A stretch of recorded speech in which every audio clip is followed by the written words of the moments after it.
Welcome back to STON Talk. Wale, let me ask you something. When was the last time you moved crypto from one blockchain to another and thought, wow, that was easy? Honestly, never. There's always something. You're checking the network, making sure you've copied the right address, looking at the fees, hoping you didn't miss a step. It's stressful. Exactly. And that's crazy when you think about it. Crypto has come so far, but moving assets between blockchains still feels like you're solving a puzzle. And what's funny is, we've almost accepted it. We act like opening 5 tabs, comparing bridges, checking X to see if a bridge is having issues, and waiting for confirmations is just part of the experience. That's actually true. We complain about it for a few minutes, then we do it anyway, because we don't think there's another option. Right. It's become normal, but it really shouldn't be. That's why I wanted to have this conversation today. I was reading one of STON.fi's latest articles about Omniston, and it wasn't the technology that caught my attention. It was the problem they're trying to solve.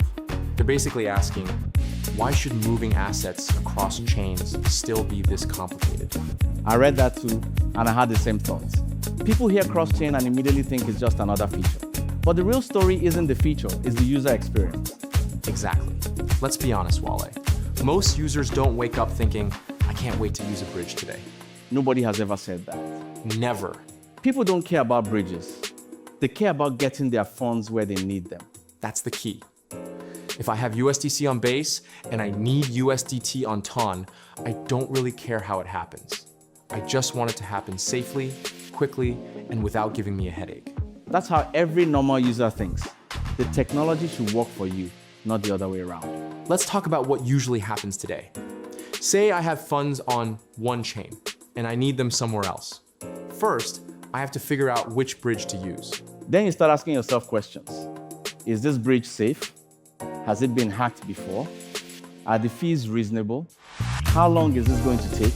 And before you've even moved your money, you've already spent 15 minutes researching. Exactly. Then you finally send the transaction and start refreshing your wallet every few seconds. We've all done that. Every single crypto user has. So this is where Omniston becomes interesting. Instead of making users think about bridges, networks, and all these technical steps, the idea is to hide that complexity. That's what stood out to me as well. The goal isn't to make people better at using bridges. The goal is to make bridges almost invisible. Which honestly sounds like the future. I think so too. One thing I like from the article is that you see one quote, approve it, and if that exact outcome can't be delivered, the transaction simply doesn't go through.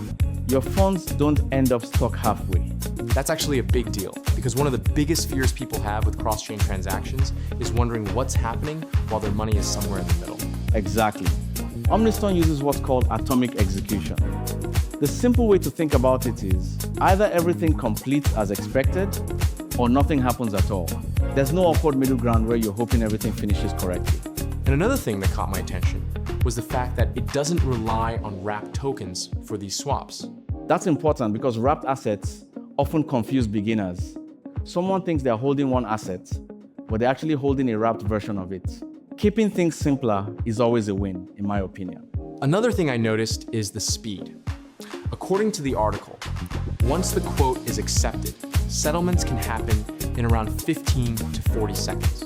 That's impressive, especially when you compare it to some cross-chain experiences where you're waiting several minutes and wondering if something has gone wrong. You know what this conversation reminds me of? What's that? We don't think about how an email gets delivered. We don't think about what happens when we send a message on Telegram. We just press send because the technology gets out of the way. Exactly. Good technology disappears. If users spend all their time thinking about the infrastructure, then the experience probably isn't good enough yet. And I think that's the bigger message here. This isn't really about bridges. It's about making blockchain feel less like blockchain. I like that. Because if we're serious about bringing millions of people into crypto, we can't expect everyone to understand bridges, gas tokens, different wallet standards, and every blockchain they interact with. That's a really important point. Most people don't want to become blockchain experts. They just want products that work. Exactly. If someone comes from Ethereum, Base, BNB Chain, or Polygon and wants to explore TON, the process shouldn't feel like they're learning an entirely new language. And that's where STON.fi seems to be heading with Omniston. It's not trying to convince people to love cross-chain technology. It's trying to make cross-chain technology almost disappear. Which, in my opinion, is a smarter approach. Let me ask you something before we wrap up. Do you think we'll ever reach a point where the average crypto user doesn't even know what chain they're using? Honestly, I think that's the goal. Really? Think about it. When people browse the internet, they don't ask what server they're connected to. When they send a message, they don't ask what protocol delivered it. They care about the experience. I think blockchain is heading in that same direction. That's actually a really interesting way to look at it. Maybe the future of crypto isn't adding more complexity. Maybe it's removing it. I couldn't agree more. Well, let's leave the conversation there. We want to hear from you. Do you think crypto bridges are still necessary? Or should the technology become so seamless that users never have to think about them again? And if you've tried moving assets across different chains before, what was your experience like? Wale, thanks for joining me. Always a pleasure, Praiz. Thank you all for listening. We'll catch you in the next episode of STON Talk.